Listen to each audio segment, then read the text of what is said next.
ने लग जाए।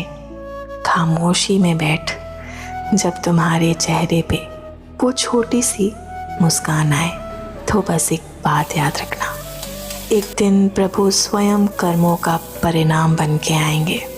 तुम्हारे चुप रहने का मतलब वो इस दुनिया को समझाएंगे। तुम्हारी आंखों से गिरा हर कतरा फिर वो गिन कर आएंगे। फिर वो उन सब चीज़ों का हिसाब भी करके जाएंगे।